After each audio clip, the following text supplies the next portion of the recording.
My Caribbeanites, friends and families.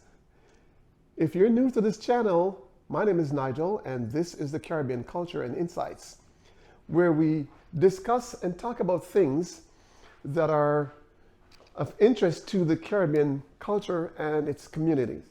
We also talk to people from various Caribbean islands who are willing to share their stories about their journey from their Caribbean islands to the United States, Canada, as well as the UK.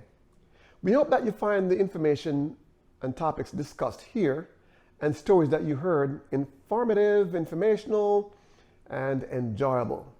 Without further ado, let's just jump right in.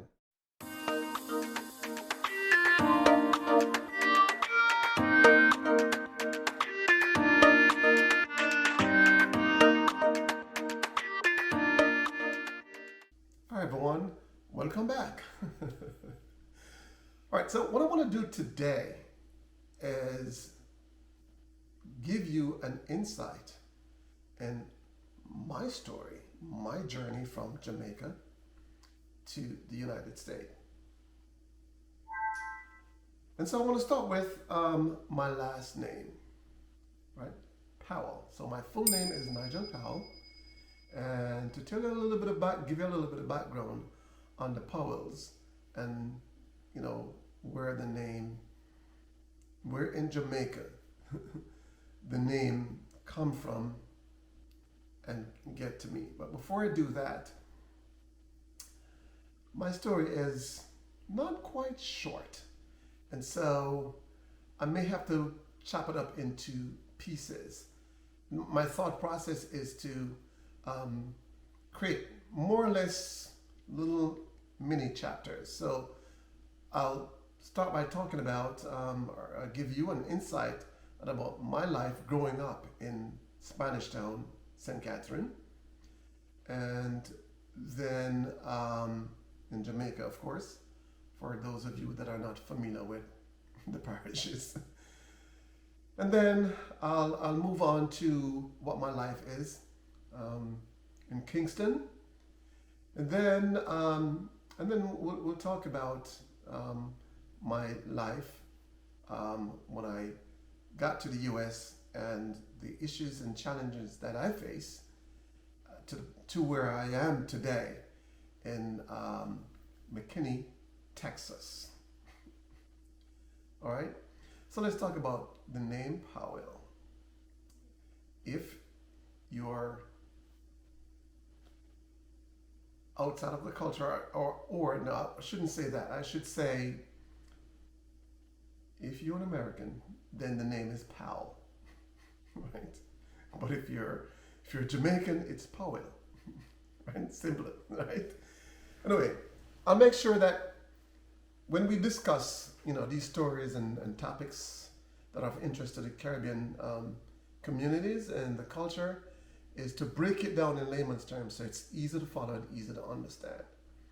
So the last name Powell,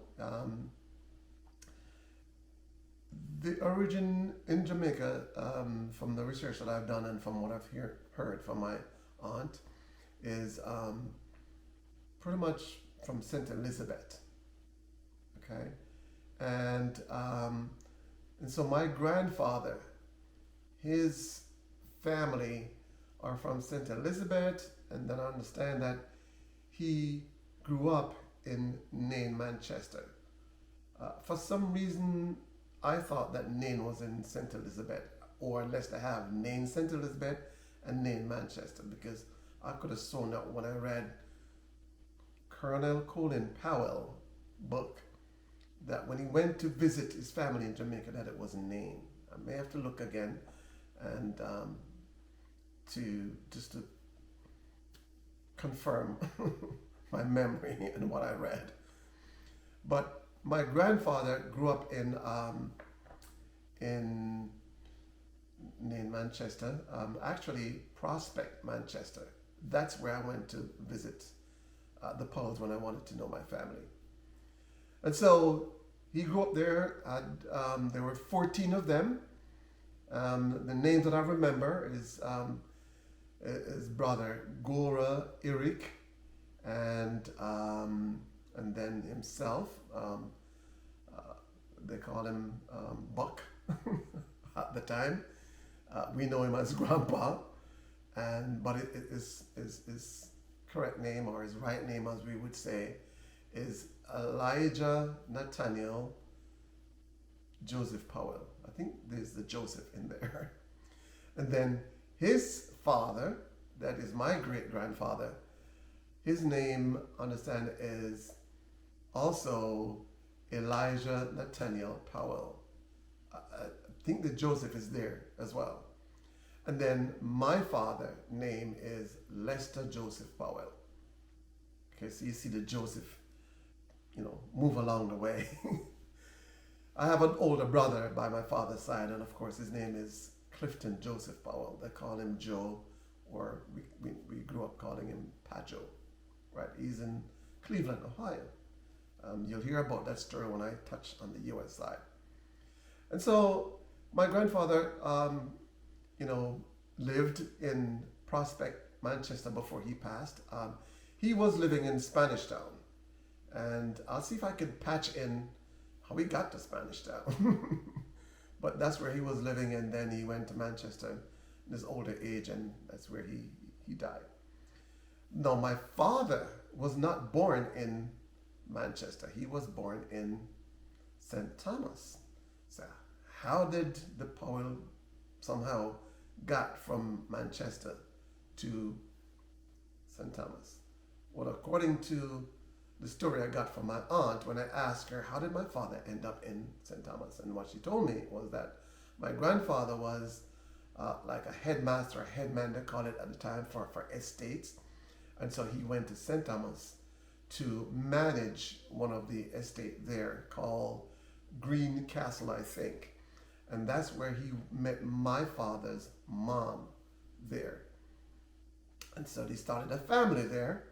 And then I can't get deeply into this part of the story with Leonard Howell, who established the Rastafarian, as they would say, Rastafarian in Jamaica, right? But somehow he come into contact with the movement, the Rastafarian movement that Leonard Howell was trying to grow in Jamaica, and I guess run-ins with the law and issues that they encounter doing that, coming from, relationship with Marcus Garvey days, that he went to Pinnacle in St. Catherine and bought this huge acres of land, acres of land. And so he convinced people from different parishes like Clarendon, St. Thomas, and I think Manchester as well, that Pinnacle is where everybody should be. So my grandfather then took his family that he started in Manchester, and he ended up in Pinnacle. And so so that's how he got into Spanish Town. And of course, in Pinnacle, the Rastafarian movement and preaching and teaching at the time was, we don't belong here, we need to go back to Africa, we don't want to get involved with Babylon, that sort of thing. And so, we live naturally, we grow off the land, so they plant, they're pretty much, it was an agricultural community. They plant what we call grung, which is a garden, with food and fruits and marijuana, okay? And of course, it's smoked and used for medication. Well, the authority didn't like that. So they kept giving them a hard time in Pinnacle, hassle after hassle. They would come and raid the place, people would get thrown into jail, beaten, that sort of thing, trying to chase them out. And it keeps going and going, back and forth, until what the government ended up doing, I think, who was the prime minister at the time? Bustamante, I think, came and sort of struck up a deal with the people in Pinnacle and said, all right, we need you to all to stop this growing of marijuana and the stuff that's going on here in Pinnacle. And so we are going to build a community and move you all there. And the leader, Leonard Howell, said, nope, we're not doing that. And they resisted. Anyway, the government went ahead and built the community. And then, as the story is told to me, went back to Pinnacle and burned down the place. And so, therefore, chasing everybody out. So everybody then end up further down into Spanish Town. And they all didn't take the houses that were built for them, because they said this is a Babylon thing, and trying to resist that. So other people came in and took the houses, and people started to disperse. Some people went to Garden Pen and different places. And later on, the same people who said we're not taking the houses end up taking the house, because Leonard Howell, we used to call him counselor at the time. He took his family after the burnout and went to Kingston. Okay. And so that's how my grandfather and my dad end up further down into Spanish Town. Now, my mom, her side of the family is not very large. It was just her brother, her sister, and her mom that I remembered. My mom is still alive, of course. My aunt, her sister, recently passed in 2015, and her uncle passed. My uncle, that is her brother, passed while I was in Waterford staying with my aunt, which is a story you'll hear later. But that was about I went to Waterford. I leave school in 79, and I think I end up in Waterford when about 80, 81, somewhere there. So that's when my uncle passed. But anyway, my grandfather ended up in Spanish Town with my father, and the family started there. My mom's side is a larger side of family. Her mom was also from St. Thomas, and that's how she come along with everyone else into Spanish Town. And her dad was from Portland. And so my mom grew up in St. Catherine, north of Sligoville. And I guess as the community, as Jada and Will Smith says, coming into entanglement. That's how my mom and my father met. They were a part of the whole, Leonard Howell counselor culture. And so they met that way. So I was born in Tredegar Park, the little community called Tredegar Park, which is just outside of Spanish Town in St. Catherine there. That's where I grew up. And as you can see here, that this is not the actual house that I grew up in, but it's similar because it was a housing scheme, so they're all built the same way. When I went back to Jamaica in 2018 to get some pictures, the house the actual house I grew up in, there was addition fence put up and so on, so I couldn't get a good picture of it. So I went next door and I took this picture instead. Of course, my house wasn't blue. And it had proper windows and door, not looking like this, boarded up and stuff. And it wasn't falling apart the way this was looking. It looked better, but I just wanted to give you the gist of the basic look of it. And so now this is the house that I actually grew up in, with the addition, as you can see there, with the fence and all of that. And I went to the All-Age School across the street, Tredegar Park All-Age School, which this is as much as I got from picture that I took when I went there in 2018. And so life in Tredegar Park, started out with my mom and my dad, of course, you know, just wasn't getting along. Long story short, he used to just make it very unpleasant for her. And so she wanted to get away. And so she left early and took my sister. My mom have 9 of us today. Myself, Faith, that follow me, and then Jacky, that follow Faith, then John, that follow Jacky, and then Sandra, that follows John, and then we have Cheryl, that follows Sandra, and then we have Francine, that follows, what did I say? Francine, that follow Cheryl. Yes. And then come Radcliffe, all right, that follow Francine. And the last one is Karen, that follows Radcliffe.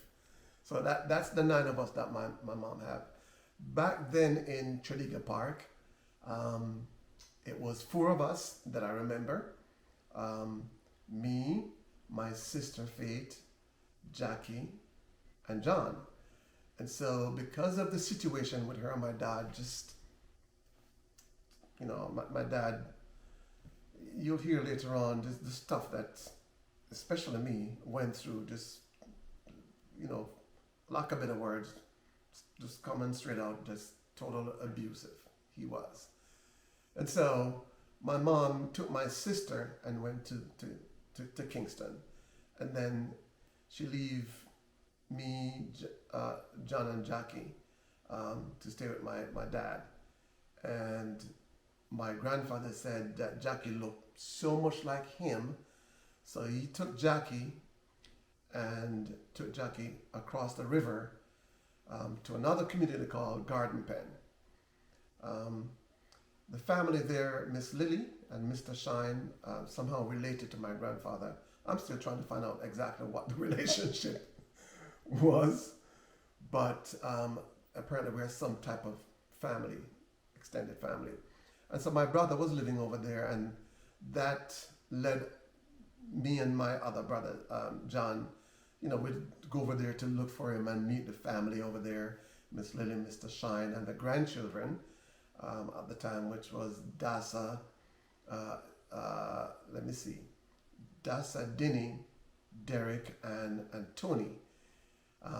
They're the ones that we knew then and have developed a close relationship. We kind of grew up together like brothers and sisters. But then there were older sisters, older grandchildren like Tit, Tatty, and Cutie. Cutie was living in Tredegar Park as well. As a matter of fact, she had a son, or still has a son, named Dave, like me. My mom called me Dave. My brother and my sister, they know me as Dave, and people who I grew up with, they know me as Dave, but then my right name is Nigel Powell, right? So I go by Nigel in the US and in school. And so, so Jacky was living over by Garden Pen, and then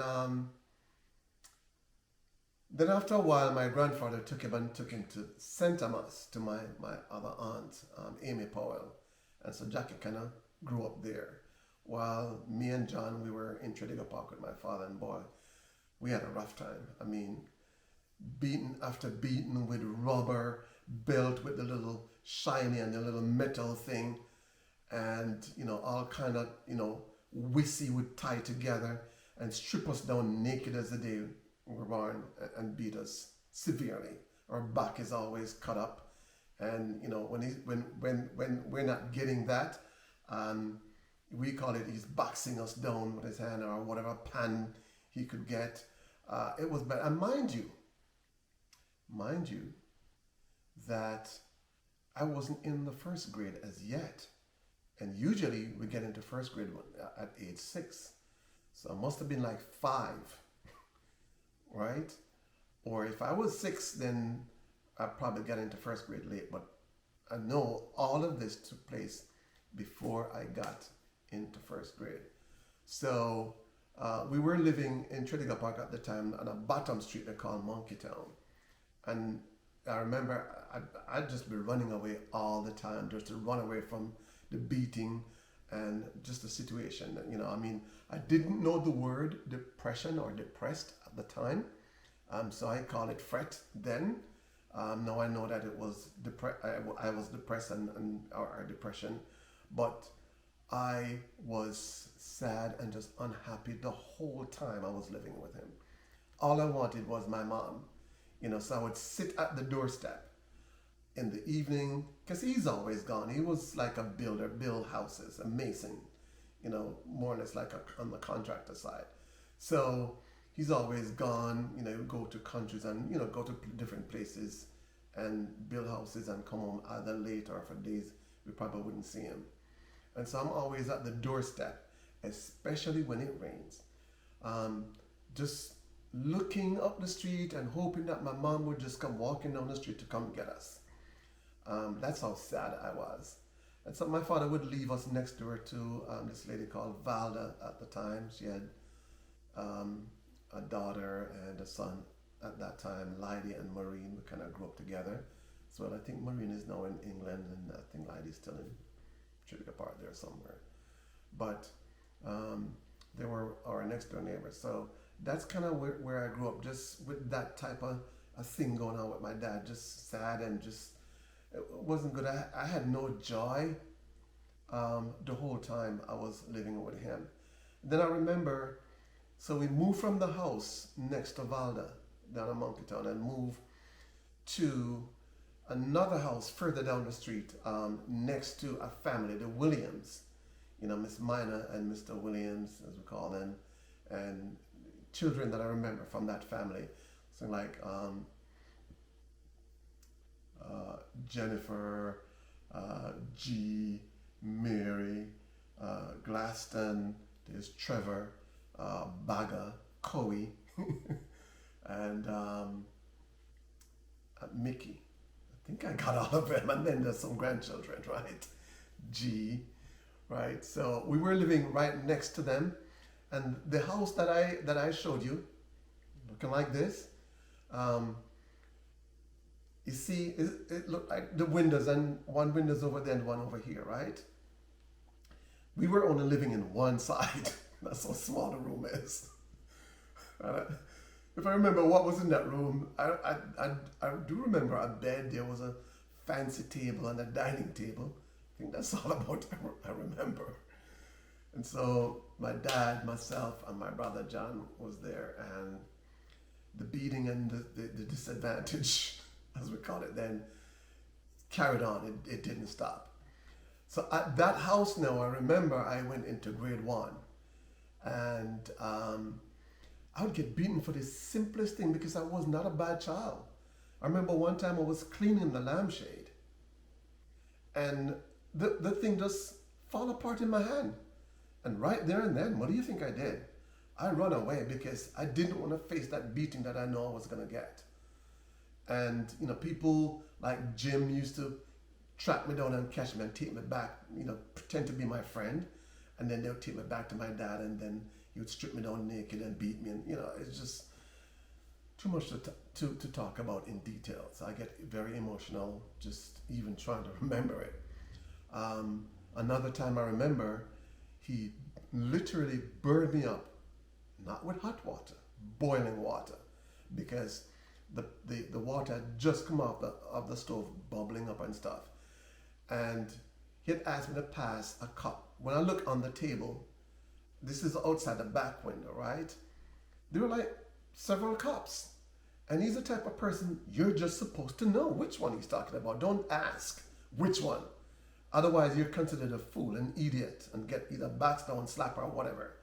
And so because I was outside of the window and he was inside, so he couldn't reach me to slap or box me down or whatever, he just took the boiling water and doused me with it. My whole face and my neck and everything burned up and bubbled up. I didn't even realize how bad it was until when I got to school and the teacher, they saw it, and, you know, it was so sad for them, crying and come down and talk to my dad. You know, people always coming and talking to him, the condition that we were living in with him, the disadvantage. right? And that the Atwater situation happened twice. Yeah. Uh, uh, while I was in grade one, so at that time I must be six, because I remember starting in grade one where I was reading all the NOLA series, the NOLA at home, NOLA at play, NOLA in the country, and I had to be learning to read those at night under the lamp, and if I stutter or couldn't figure out a word, yeah, that's beating or a slap or something. So yeah, that's kind of what my life was with him. My grandfather, on the other hand, we love him to death. We did not like my dad, my father, okay? We love our grandfather to death. We love that man so much. Even though he was still rough, he would shout at us, right? But never beat us and things like that. We didn't go through the stuff that we went through with my father. So I guess it runs in that side of the family, just rough. But yeah, my grandfather would be, because sometimes he was living in a nearby district called Thompson. You had Bottom Thompson, Top Thompson, Bottom Greendale, Top Greendale, and then as you go further north, I think that is, then you run into things like Keystone, go across Gravel Hill, and up into Waterloo. So my grandfather was living in Thompson, and so we used to walk from Tridiga Park down to his house to visit him all the time, and shouting and that kind of stuff. You tremble when you're around him, because he would do the same thing. Tell you to pass something, pass that bottle, that coconut bottle, or pass that cup. And if you don't know which one, boy, pass the backside cup. I got bust your backside, you idiot. It's comical when I remember the way he sound when he's yelling at you. There was an ackee tree in the back, because the yard that he was living in had multiple houses. And there was an ackee tree there. I guess the man who owned the place, his name was Tobaris. And then my grandfather was over everything. And so people would be climbing the ackee tree all the time. My grandfather used to work with Alcan, right? They part of the backside industry that makes aluminum. And so he used to work there, and you see him, for some reason, wear khaki suit all the time with his hat, and he always have his raincoat thrown over his hand, so he's always prepared with his water boot or something, walking to work or coming from work. And when we're there, we'd be on the veranda, right? And playing and doing whatever. And somehow we wouldn't hear him come through the gate. All of a sudden, you just hear the shout to the people in the back of the ackee tree. Where the backside and I do part to Boris? I'm ackee tree. Take your backside off at Boris, please. At Boris. It just so funny. And then the other funny thing is, so across the house from my grandfather was a man called Mr. Arthur. He had a lot of cows and trucks and cars. His son, one of his sons, I remember Raymond used to run taxi and things like that. But Mr. Arthur, no. So my grandfather always sit down on the veranda. Everybody knew him as either Brother Powell or Power. That's what everybody called him down in Thompson Pen. And then across the street is Mr. Arthur, and to his right, they had Miss Mila. Those are like this, the stalwart people in that district. Mr. Arthur, Miss Mila. There's some people on the hill, I've forgotten their name. And then up the street, you have Sanders' shop, right? With, I remember her name the other day, Sanders' daughter. What the heck was her name? Anyway, I'll probably remember later. And so Mr. Arthur is always out, or either on his veranda or out tending to his cows or something. And anything that happens on my grandfather's side, he's always calling and shouting across the street, complaining to Mr. Arthur. So I remember one time, he sent me to buy a cigarette. My grandfather used to smoke. I think his favorite cigarette was Benston Edges in the brown or gold looking box.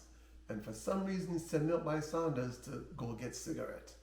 And I don't remember how I end up with Craveney, right? Was a brand. And so as I'm coming down the street, walking back down, opening the gate, he spot the Craveney box. And all I heard, "Oh, where the backside? Y'all go with that? Hunter, here? You mean I stand the boy, go buy best edges, and see where the boy you come? Here? Take your backside and care." Mr. Arthur used to say, but Brother Powell, he's just a child. I think I was like in grade 2 or 3, so I must have been like 7 or perhaps 8, right? So Mr. Arthur said he's just a child, and you just tremble and feel like you want to pee on yourself. I probably peed on myself a couple of times when he started yelling, just like on my father. The minute he hold me to beat me, before the beating started, I pee on myself, right? And so my grandfather used to cause the same effect with the shouting. He had cows, and so at that tender age, I would have to go get the cow and move the cow, from one place to the next, because when the cow eat, then they need to go get fresh grass. And one evening, I remember he sent me for the cow to bring home the cow. And here I am, had no idea about how to walk and manage with cows, right? So somehow I did well up to the point of where Miss Miller's shop is. And after that, the cow would just stand up and wouldn't move. So I get in front of the cow. I didn't know that you're supposed to go behind and take a part of the rope and start slapping. I didn't know all of that. I thought, well, to get the animal to move, you go in front and you pull the cow. So that's what I was doing. I'm there and I pull and the cow you could see the cow just jam its foot down into the ground. And the more I pulled, the more the cow braced and wouldn't move. And all I heard, oh, where the backside, yeah, don't want to take you so long. Boy, bring the cow up, pull the cow. And I'm saying, yes, Grandpa, the cow was moving and pulling. And all the pulling, I said, boy, where the backside, if I bust your ass, carry the cow down in the backyard, in the pen. And to Mr. Arthur said, but Brother Paulie, the little lad is a young kid, he doesn't know. And he said, son, go behind the cow and use the end of the rope and slap the cow. And that's what I did. Then suddenly the cow started walking, and of course I'm crying in tears, and and it's just like, it just was so embarrassing, because a lot of my friends that I go to school with, they live in that area, and they're up and down pass all the time, and it's just, oh my goodness. But despite all of that, I still love my grandfather, for some, because he was kind to us in other ways. He makes sure that we have food and anything that we want. He's sending stuff with us to my mom, and so I love that man so much. But that was kind of the situation with my father and grandfather growing up in Trinidad Park. And so, guys, this brings me to the end of part 1 of me sharing my story of my journey from Jamaica to the United States. Hope you enjoyed this video and the story, of course. Much more to come in part 2. So stay tuned.